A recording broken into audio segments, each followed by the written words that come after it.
আসসালামু আলাইকুম, স্বাগতম মাই ক্লাসরুমে। মাই ক্লাসরুমের এখনকার আয়োজনটি বর্তমান অন্তর্বর্তীকালীন সরকারের প্রধান উপদেষ্টা ডক্টর মোহাম্মদ ইউনূস সম্পর্কিত সাম্প্রতিক সাধারণ জ্ঞান।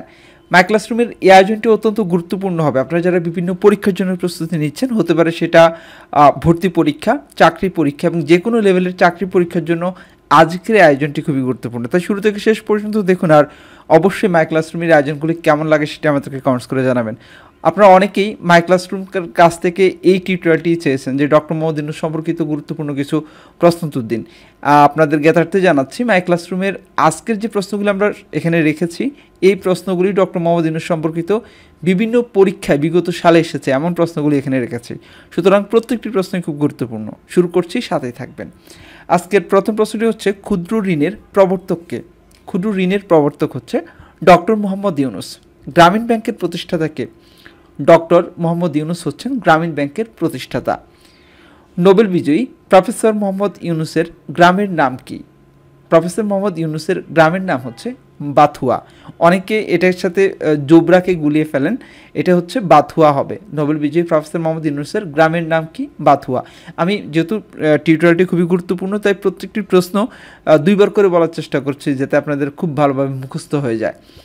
ডক্টর মোহাম্মদ ইউনূস 2006 সালের কোন তারিখে অসলোতে নোবেল পুরস্কার গ্রহণ করেন? ডিসেম্বরের 10 তারিখে। দক্ষিণ এশিয়ায় ডক্টর মোহাম্মদ ইউনূস শান্তিতে কততম নোবেল বিজয়ী? তিনি দ্বিতীয় নোবেল বিজয়ী। যুক্তরাষ্ট্রের কংগ্রেশনাল গোল্ড মডেল লাভকারী প্রথম বাংলাদেশিকে? ডক্টর মোহাম্মদ ইউনূস। সামাজিক ব্যবসা ধারণাটির প্রবক্তা হচ্ছে ডক্টর মোহাম্মদ ইউনূস।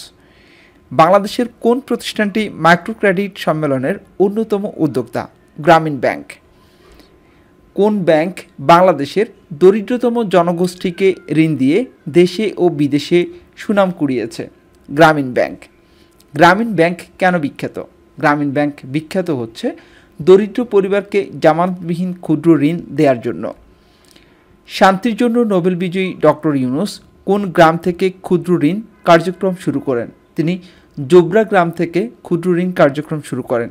কিন্তু অনেকেই এই প্রশ্নটির সাথে তার জন্মর যে গ্রামে সেটির সাথে মিলিয়ে ফেলেন। অনেকে জোবরাকেই তার গ্রাম বলে মনে করেন। জোবরা হচ্ছে তিনি যে গ্রাম থেকে ক্ষুদ্র ঋণ কার্যক্রম পরিচালনা করেছেন, আর তার নিজের গ্রাম হচ্ছে বাথুয়া।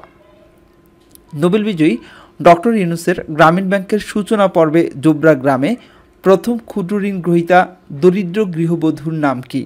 সুফিয়া বেগম। গ্রামীণ ব্যাংক প্রতিষ্ঠিত হয় কোন বছর? 1983 সালে। বর্তমান গ্রামীণ ব্যাংক প্রকল্পরূপে কবে কাজ শুরু করে? 1976 সালে। বাংলাদেশের গ্রামীণ অর্থনীতিতে অর্থায়ন করেছে কোন ব্যাংক? গ্রামীণ ব্যাংক। সাধারণত দরিদ্র মহিলারা ক্ষুদ্র ঋণের কত ভাগ? 95 ভাগের বেশি।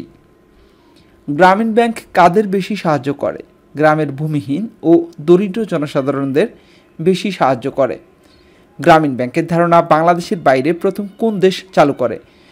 বাংলাদেশের গ্রামীণ ব্যাংকের ধারণা বাংলাদেশের বাইরে প্রথম চালু করে মালয়েশিয়া। বিশ্বের কোন দেশ গ্রামীণ ব্যাংকের আদলে সে দেশে ক্ষুদ্র ঋণ চালু করে? Japan. Which of the following is not a scheduled bank? এটি হচ্ছে গ্রামীণ ব্যাংক। ইন হুইচ ইয়ার ওয়াজ গ্রামীণ ব্যাংক এস্টাবলিশড? গ্রামীণ ব্যাংক প্রতিষ্ঠিত হয় 1983 সালে। Which of the following institution is the pioneer of microfinance movement in Bangladesh? উত্তর হচ্ছে গ্রামীণ ব্যাংক।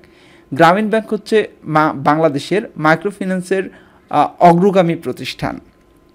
গ্রামীণ bank is directly regulated by, অর্থাৎ গ্রামীণ ব্যাংক নিয়ন্ত্রণ করে সরাসরি কোন bank? Bangladesh bank. Who has been awarded Nobel peace prize in 2006? উত্তর হচ্ছে doctor Mohammad Yunus. Doctor Mohammad Yunus was awarded the Nobel prize under which category? তিনি পিস ক্যাটাগরিতে নোবেল প্রাইজ পেয়েছেন। আজ এ পর্যন্তই, কিন্তু এতক্ষণ পর্যন্ত এই টিউটোরিয়ালটি আপনি কতটা মনোযোগ দিয়ে দেখেছেন সেটি বোঝার জন্য এখন আপনার জন্য একটি কুইজ থাকবে।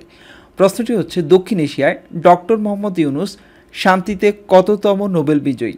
চারটে অপশন থাকবে, দ্বিতীয়, তৃতীয়, চতুর্থ, পঞ্চম। সঠিক উত্তরটি মনে করতে পারলে কমেন্টস করুন, কুইজে অংশ নিন, সাথে থাকুন।